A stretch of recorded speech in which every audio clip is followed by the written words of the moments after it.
There's a defining moment in the life of every sensitive soul, a moment where something inside breaks.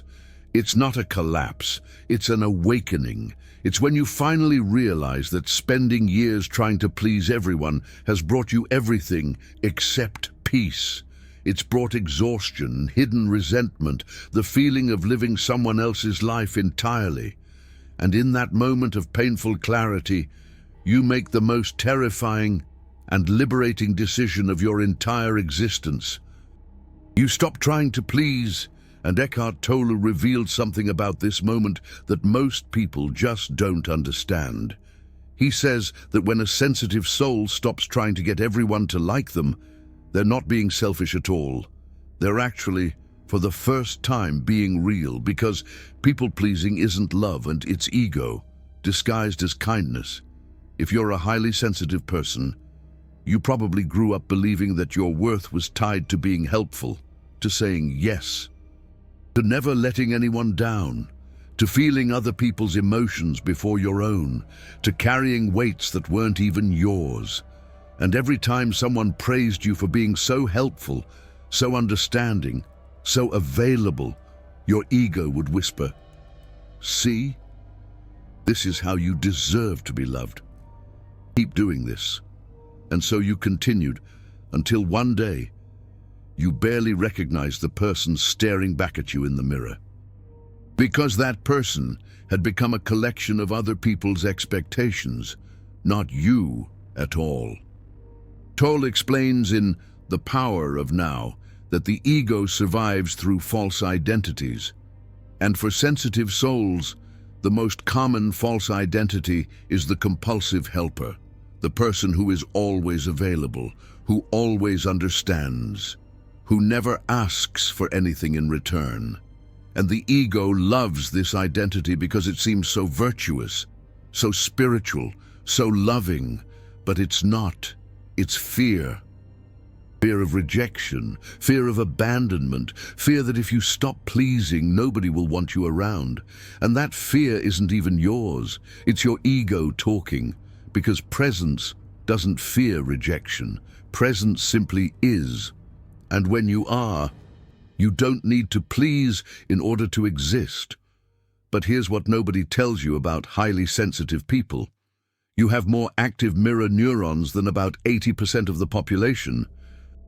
Research published in Frontiers in Psychology in 2024 confirmed that HSPs, highly sensitive people, process emotional information more deeply. Your brain literally feels other people's emotions as if they were your own. So, when someone is disappointed, you feel disappointment. When someone is angry, you feel the anger. And your ego learned early on that if you can prevent negative emotions in others, you can prevent feeling those emotions too. And so, the pattern was born. Pleasing to avoid feeling pain, but Tolle asks, to whom does that pain you're avoiding even belong? Is it yours or theirs? And when you realize it isn't yours, everything changes. The first thing that happens when a sensitive soul stops people-pleasing is terrifying, because you feel like you're being cruel. When someone asks for help and you say, "I can't right now," you feel physical guilt, like you've done something terribly wrong. Your body reacts. Your stomach clenches, your chest feels heavy, and your ego screams, "See, you're being selfish.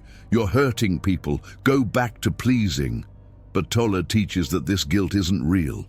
It's the pain body, an ancient energetic pattern that thrives on you sacrificing yourself. And whenever you start setting boundaries, your pain body panics, because boundaries kill the fuel it needs to survive. So here's something that's going to shift your perspective completely. Research on people-pleasing published in 2024 revealed that it isn't just a behavior, it's a neurological addiction. When you please someone, your brain releases dopamine and oxytocin. Dopamine gives you a sense of reward. Oxytocin gives you a sense of connection. And just like any other drug, your brain becomes addicted to that combination.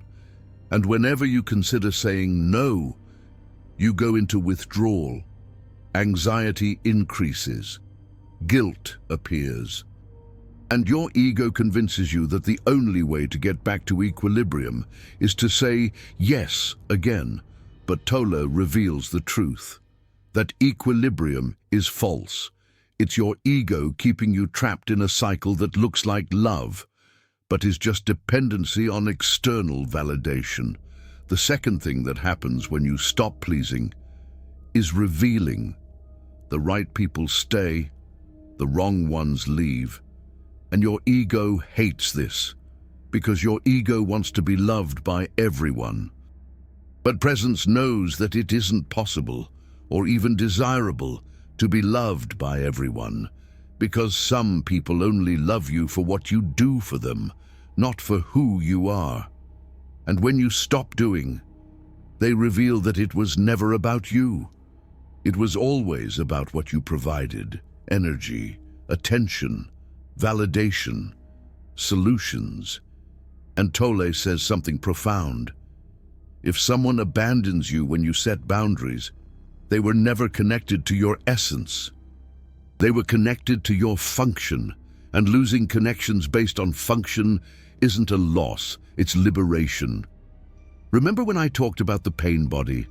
It has very specific strategies for keeping you in the people-pleasing trap. The first is guilt. Every time you consider your own needs, your ego injects guilt. You can't rest, that person needs you. You can't say no, they'll be disappointed. You can't prioritize yourself, that's selfish. And most sensitive souls believe these voices, but Tolle teaches a simple technique. Ask, whose voice is this? Is it presence or ego? Presence doesn't speak in terms of guilt. Presence observes the situation and responds with clarity.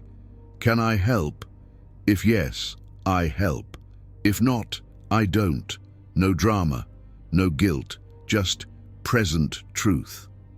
The third thing that happens is the most profound. You start to feel something you haven't felt in years: peace. Not the false peace of avoiding conflict, the real peace of being aligned with your truth. And that peace is scary, because you've spent so much time in emotional turmoil, solving other people's problems, managing other people's emotions. That inner silence feels strange. Your ego whispers, something is wrong. You should be doing something. Someone needs you. But presence says, no, in this moment, everything is okay. And if you can rest in that presence, without rushing to please someone just to feel useful, you are experiencing real freedom for the first time. Tolle describes this in A New Earth when he talks about the true self versus the false self. The false self is built on roles. I am the helper. I am the understanding one. I am the one who never judges. I am the one who sacrifices. All of these are roles that your ego created. And whenever you're playing a role, you're out of presence. Because presence doesn't play roles. Presence is simply conscious, and from that consciousness, natural actions arise. Sometimes you help, sometimes you don't. But neither action comes from fear of rejection or need for validation. It comes from present clarity about what is appropriate now. But here's something that's going to challenge everything you believed about being a sensitive person. Tolle says that sensitivity is a gift, but people-pleasing is a curse. And most people confuse the two. There's a defining moment, a crisis point in every sensitive soul's journey, a moment where something inside shatters, like glass hitting concrete. It's not a breakdown, it's a breakthrough, a seismic shift. It's that stark realization that years spent people-pleasing, trying to be everything to everyone, have brought everything but peace. They've brought exhaustion, a bone-deep weariness, simmering resentment, like a pot about to boil over, and the nagging, persistent feeling of living someone else's life. Like an actor stuck in a role they didn't audition for, and in that moment of painful clarity, a knife twisting in the gut. You make the most daunting and liberating decision of your existence. You stop playing the part, you tear up the script, and walk off the stage. Eckhart Tolle, the spiritual teacher, offers a profound insight about this turning point that most people, tragically, completely miss. He reveals that when a sensitive soul stops seeking everyone's approval, when they finally say, "Enough," they aren't being selfish or inconsiderate. For the first time, they are stepping into their authentic self, shedding the layers of pretense, the masks they've worn for far too long, because people-pleasing isn't love.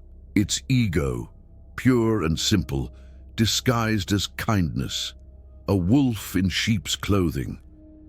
You can be deeply sensitive, acutely aware of the emotions, the subtle energies, the nuances of life, without assuming responsibility for managing everyone else's feelings.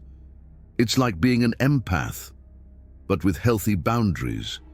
You can sense when someone's feeling down without needing to fix their sadness, to become their personal therapist.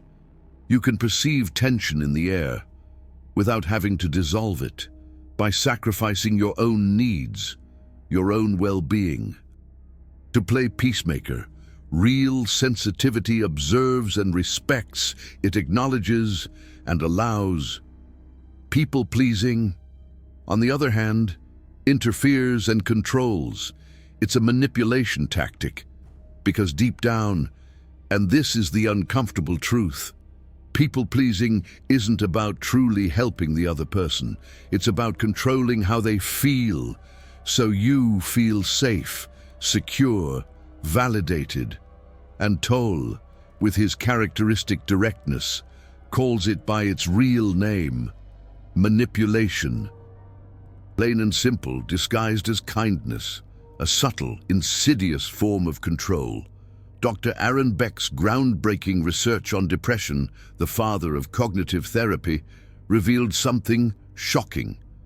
He identified people-pleasing, or sociotropy, as he called it, as a primary factor leading to depression, a significant contributor to the downward spiral. Because when you base your entire identity, your sense of worth, on pleasing others, you inevitably lose touch with who you truly are. It's like building a house on a foundation of sand, destined to crumble. And when you lose touch with your authentic self, that inner compass, depression becomes almost inevitable, a dark cloud looming overhead, because you're essentially living a shadow life, a hollow existence, executing a script that others have written for you, acting out someone else's desires. And whenever you try to access your own needs, your own desires, your own truths, there's nothing there, just an empty void, a gaping hole. Because the ego, that insatiable beast, has consumed everything and transformed it into a bargaining chip, a currency, for approval, for validation. It's like selling your soul for a pat on the back. The fourth profound transformation that happens when you stop people-pleasing is intensely practical. You start to have energy again, a renewed sense of vitality, a spring in your step. Because, let's face it, people-pleasing is exhausting, emotionally, mentally, physically. It's a constant drain, carrying the burdens of others, like a modern-day atlas, resolving problems that aren't yours to fix, playing therapist and saying yes when you desperately want to say no, sacrificing your own desires, doing things you absolutely dread, being available 24/7, like a never-ending on-call shift. All of this completely drains you, leaving you depleted and resentful. And you've probably normalized this exhaustion, accepted it as the status quo. You've convinced yourself that being sensitive means being perpetually tired, a common misconception. But no, being sensitive in its purest form, simply means processing more information, being more attuned to the world around you. People-pleasing, however, means giving more energy than you actually have, constantly operating at a deficit. And when you stop doing that, when you establish clear boundaries around your energy, like a protective shield, you discover something revolutionary. You have enough energy. You always did. You were just giving it away, freely, and to people who never asked and never appreciated it. A thankless task. But hold on, because now comes the part that will transform how you understand relationships. The part that will challenge your core beliefs, and the ego, unsurprisingly, won't like it one bit. It will resist and try to sabotage.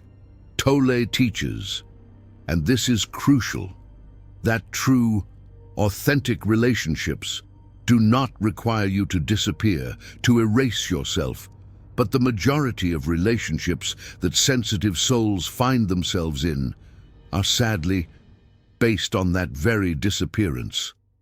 You vanish behind the needs of the other person. You become a ghost. You disappear behind the role of the helper, the fixer, the savior. You disappear behind the persona of the person who never has problems, who's always strong and always there for others. And you call this a relationship, but it's not. It's a transactional arrangement, a parasitic bond where you provide and the other consumes. And when you stop providing, when you cut off the supply, the arrangement inevitably comes to an end. It crumbles.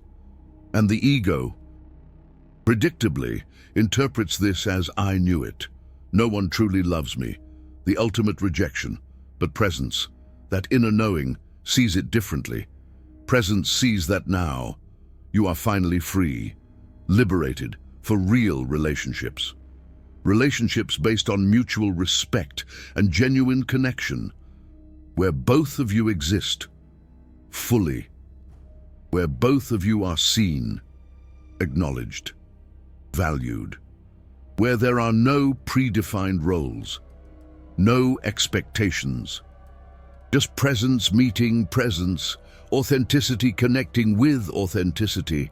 And here's the litmus test, the ultimate indicator that separates real relationships from ego-driven arrangements. When you establish a boundary, when you say no or "I need some space," how does the other person react?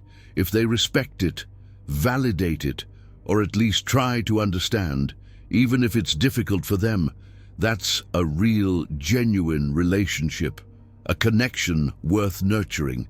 If, however, they punish you, withdraw their love, try to make you feel guilty, manipulate you, or outright abandon you, it was never a relationship. It was a dependency, an addiction.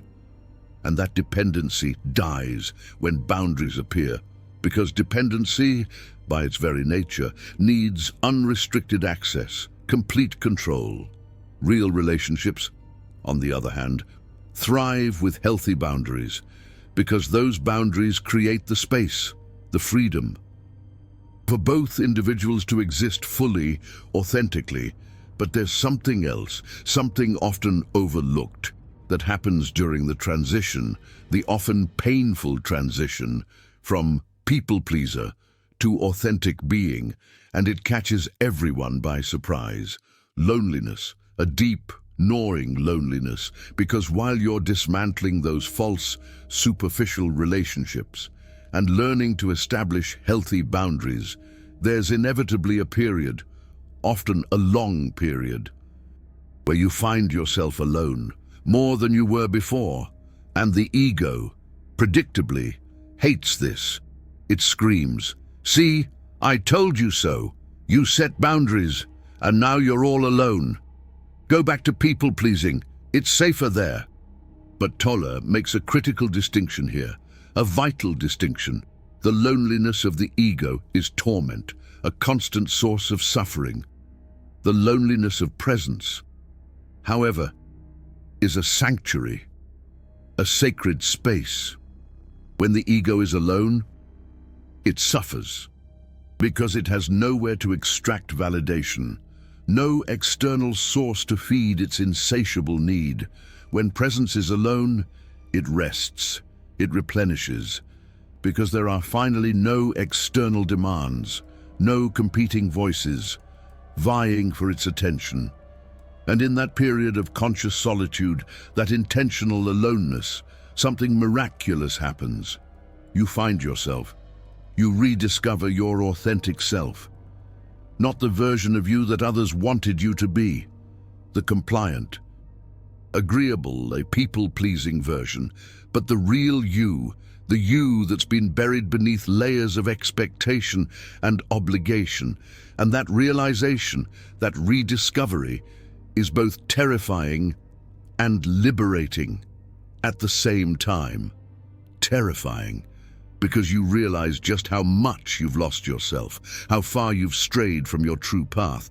Liberating, because you realize that you've always been here, that authentic self, just hidden, concealed, beneath layers of roles and personas, and slowly, painstakingly, you begin to recognize your own inner voice, the voice of your intuition, your authentic self, not the voice of the ego, constantly telling you what you should do in order to be accepted, to be loved, but the quiet, still voice of presence, telling you what is true for you in this moment, and for the first time in years, maybe decades.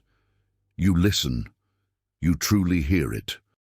The fifth profound transformation, the fifth gift, is about power. When you stop people-pleasing, you reclaim your personal power, your agency, but not power over others. That's just another form of control. But power over yourself. The ability to choose, the freedom to define your own boundaries. The power to say no is no, and yes is yes, and maybe is maybe, without guilt or explanation. The power to change your mind, without feeling the need to justify yourself. The power to prioritize your own needs without feeling selfish or inconsiderate. The power to exist, simply exist, without anyone's permission or validation. And the ego, of course, trembles at this. It's terrified, because the ego only knows power through external control, controlling how others see you, controlling how others feel, controlling situations, to avoid rejection, to maintain the illusion of safety. But presence has a different kind of power, a deeper, more authentic power. It's the power of not needing to control anything, of letting go. It's the freedom to allow others to have their own reactions, their own feelings, without assuming responsibility for managing them. Tolle, in his wisdom, calls this relinquishing the need to be right, to win, to be special. And for sensitive souls, who have spent their entire lives being special, by being useful, by being the helper, this is the death of the ego, a necessary sacrifice, because if you're not special by being the helper, then who are you? And the answer that presence offers is profoundly liberating. You are no one special. You are simply consciousness, expressing itself through a temporary human form, a unique manifestation of the divine. And that consciousness, that essence, doesn't need a special role to justify its existence. It simply is. And that is enough. But now comes the most challenging part of all, the part that will truly test your commitment. Tolle teaches that when you stop people-pleasing, you will inevitably irritate the egos of others. You will trigger their insecurities, their unmet needs, and sensitive souls, naturally, hate this. They feel the irritation, the disappointment, the anger. They absorb the negative energy, and the ego whispers, "See, you're causing suffering. Go back to people-pleasing. It's the only way to keep the peace." But presence, that quiet observer within, asks something different. Whose suffering is this? Is it real suffering, or is it the ego of the other person, feeling threatened because you're no longer playing your assigned role? And when you see clearly, when you pierce through the illusion, you realize it's not real suffering. It's an ego tantrum, a performance. It's the emotional child within the other person throwing a fit because their favorite toy, which was you, just said no, just asserted its own boundaries. And here's the truth, the liberating truth that will set you completely free. You are not responsible for managing the egos of others. You are not their emotional caretaker. If someone chooses to feel offended because you established a boundary, that's their choice, their responsibility. If someone decides that you're selfish because you prioritized your own needs, that's their interpretation, their projection. If someone abandons you because you stopped functioning as an extension of them, that's their decision, their loss. Your only responsibility, your only obligation is to be true to yourself, to honor your own needs, and to live authentically. The rest is simply noise. You don't control any of that. You only control your choices. And when you choose presence over people-pleasing, you're choosing truth over the temporary comfort of the ego. Research on empaths and boundaries, published in 2024, identified 6 types of critical boundaries for highly sensitive people: emotional, physical, temporal, intellectual, material, and relational. And it discovered that empaths who established all 6 types consistently reported significantly greater well-being. But here's what's fascinating. The majority of empaths had 0 of these boundaries because they confused absence of boundaries with love. But Tolle dismantles that. He says love without boundaries isn't love. It's enmeshment. It's a toxic fusion where you don't know where you end and another begins. And enmeshment always ends in resentment. It's like trying to pour water from one glass into another when they're already overflowing. You just create a mess. So here's a practice that changes everything. Tolle teaches that whenever you feel a compulsion to people please, stop, breathe, and ask, am I doing this from a place of presence or from fear? If it's from presence, you'll feel peace in the decision. If it's from fear, you'll feel obligation, anxiety, a need for approval. And if it's fear, even if it's difficult, choose truth. Say, I can't help right now. Say, I need space. Say, that doesn't work for me. And observe. The world doesn't crumble. The person might be disappointed, but they survive, and you discover that you can tolerate someone's disappointment without dying. That discovery is the beginning of real freedom. It's like realizing you can swim instead of being dragged under by the current. The 6th transformation is spiritual. When you stop people-pleasing, you access real presence for the first time, because people-pleasing keeps you trapped in your mind.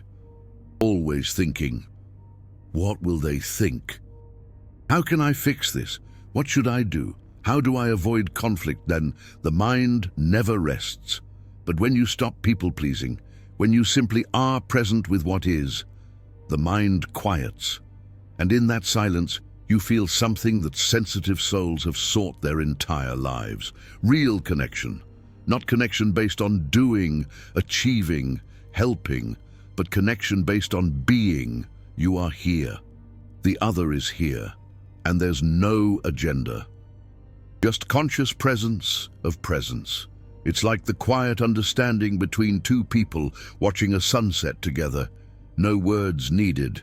Tolle says in The Power of Now that when you don't demand anything from a relationship, it becomes an offering of presence, not an offering of services, not an offering of solutions, an offering of awakened consciousness, meeting another consciousness. And that's what sensitive souls have always wanted. Not to be useful, to be seen, to be known, to be accepted as they are, not for what they do. And ironically, while you were busy people-pleasing, no one saw you. They saw only the role. But when you stop people-pleasing and begin to simply be, for the first time, you are seen. And those who can see real presence draw near. And those who only wanted a function move away. It's like a garden. The genuine flowers attract the bees, while the artificial ones remain untouched. The seventh and final transformation is about purpose. Sensitive souls often think that their purpose is to help others, to heal others, to serve others, and they spend their entire lives exhausted, chasing that purpose. But Tolle reveals something that changes everything. Your purpose isn't to fix the world. Your purpose is to be present. And when you are present, your simple presence elevates consciousness around you. You don't need to do anything. You don't need to help anyone. You don't need to save anyone. Just by being conscious presence, you contribute more than all your compulsive helping combined, because compulsive helping comes from ego. Presence comes from being, and being transforms effortlessly. It's like being a lighthouse. Its light guides ships without the lighthouse having to move or try. Going back to what I said at the beginning, mirror neurons are more active. Researchers at Harvard discovered in a 2024 study that experienced meditators, people who practice presence consistently, have reduced activity in the default mode network, the brain network responsible for rumination and self-directed thought. In other words, the more you practice presence, the less your brain operates in automatic people-pleasing mode. You rewire yourself neurologically to respond consciously instead of reacting compulsively. And that means people-pleasing isn't who you are. It's a learned pattern, and learned patterns can be unlearned, not through forcing change, but through bringing conscious presence whenever the pattern appears. It's like training a muscle. With consistent and mindful practice, you can reshape its response. And here's the last callback. Remember the first transformation, guilt and fear. Remember the second, the right people stay. The wrong people leave. Remember the third, real peace. They all come back to the same point. When you stop people-pleasing, you stop living in psychological time. You stop living in the past of, I should have done differently. You stop living in the future of, what if they reject me? You are here, now, and in the now, you are free. Free from roles, free from expectations, free from the need to be anything other than what you are. And that freedom isn't selfishness. It's awakening. Tolle has a teaching that sums it all up. He says, relinquish the need to define yourself. To yourself or to others, you will not die. You will live. And when sensitive souls really let go of the definition of, I am the helper, I am the one who always understands, I am the one who never disappoints, something extraordinary happens. They stop being characters in the ego's story, and they become pure presence. And pure presence doesn't need to please anyone, because there's no one there to be rejected. There is only consciousness, observing, feeling, being, and allowing life to flow through without resistance and without control. It's like becoming the sky, vast and open, where clouds, thoughts, and emotions can come and go without affecting your essence. You've just discovered what happens when a sensitive soul stops people-pleasing. It's not a collapse, it's a rebirth. It's not selfishness, it's authenticity. It's not loss, it's recovery of who you always were, beneath layers of ego conditioning. And that truth isn't taught, because the collective ego prefers sensitive souls, people-pleasing, easier to control, easier to use, easier to keep unconscious. But you're not easy to control now, because you know, and you can no longer not know. You've just discovered the 7 transformations that happen when sensitive souls stop people-pleasing. Few channels reveal this, because the collective ego resists the truth that frees empaths from emotional enslavement. When you click the super thanks, you're saying that you've chosen authenticity over approval. You've become the guardian of your own presence. It's like planting a flag on the summit of your own being. Now comes the practice that completely liberates you from the people-pleasing pattern. Tolle calls it the 3 conscious breaths practice, and it works like this. Whenever someone asks something of you, before you respond automatically, stop. Breathe consciously 3 times, and during those 3 breaths, observe what happens inside you. First breath. Observe the impulse to say yes automatically. Observe how the ego jumps to people please. Observe the anxiety appearing if you consider saying no. Just observe, without judgment. It's like watching a wave rise and fall without trying to control it. Second breath. Ask, what does presence want to do here? Not what the ego is afraid of, not doing, but what the deep truth within you knows to be appropriate. And here's something crucial. Sometimes presence does want to help. Sometimes it doesn't. And both are valid. Helping out of genuine presence is generosity. Helping out of ego is compulsion, and you can tell the difference by how it feels. Generosity feels free. Compulsion feels obligatory. Third breath, choice. And when you choose, choose with clarity. If it's a yes, make it a full yes. If it's a no, make it a complete no. If it's a maybe, be an honest maybe. And then observe what happens next. Observe your ego trying to justify. Observe your pain body trying to create guilt. Observe your mind wanting to explain your decision in 1,000 words. And whenever you notice these patterns, come back to your breath, because conscious breathing anchors you in presence, and in presence, you don't need excuses. Your truth is enough. The first thing that will happen when you practice this is massive internal resistance, because your ego has spent decades building a people-pleasing pattern, and now you're deconstructing it. So your ego will protest. It'll say that 3 breaths is too long, that you need to respond immediately, that the person will think you don't care. All lies. 3 breaths take 10 seconds. And if someone can't wait 10 seconds, that says more about the urgency of their ego than about your responsibility. The second thing that will happen is that you'll make mistakes. You'll say yes when you wanted to say no. You'll set a boundary and then back down out of guilt. You'll promise yourself that you won't people please, and then do exactly that. And this is where most people give up, because their ego says, see, you can't change. You've always been like this. Just give up. But Tolle teaches something revolutionary. Change doesn't happen through perfection. It happens through perception. Every time you realize that you people pleased out of fear, you create a space of consciousness, and in that space, real change can occur. Not forced, natural.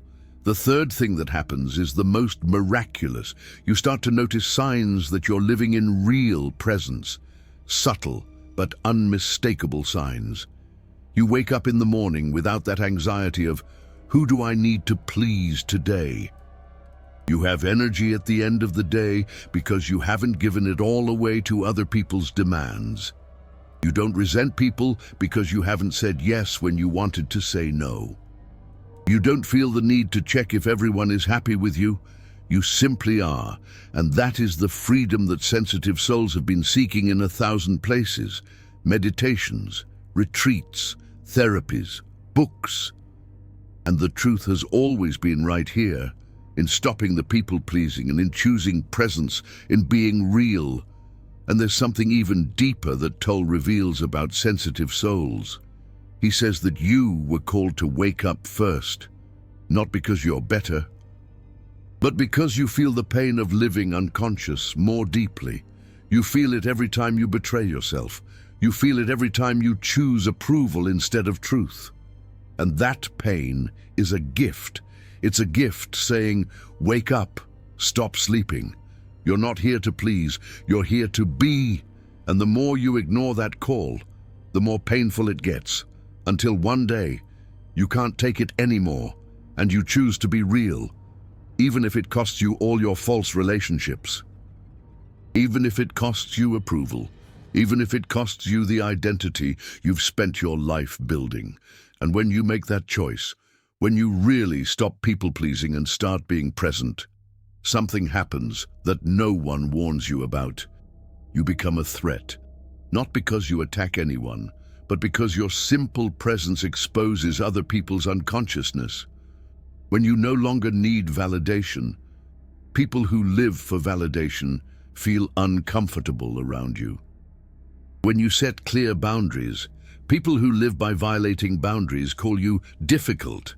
When you choose truth instead of false harmony, people addicted to superficial peace call you problematic. And your ego whispers, see, you should go back to people-pleasing. But presence knows these aren't your people. Your people are the ones who celebrate your authenticity, who respect your boundaries, who don't punish you for being real. Tolle teaches that when you live in presence, you naturally attract people who are also awake or ready to awaken, because consciousness recognizes consciousness, and ego recognizes ego. And whenever you are operating from presence, egos will avoid or attack you, but conscious beings will seek you out because they feel something different in you, something that can't be named but can be felt: real peace, authenticity, absence of an agenda. And for people tired of ego games, your presence is rest. It's permission for them to also be real. And so, without effort, without trying to please, you create deeper connections than all your attempts to people-please ever created. And here's the last insight that changes everything. Tolle says that you can't wake anyone else up. You can only wake yourself up.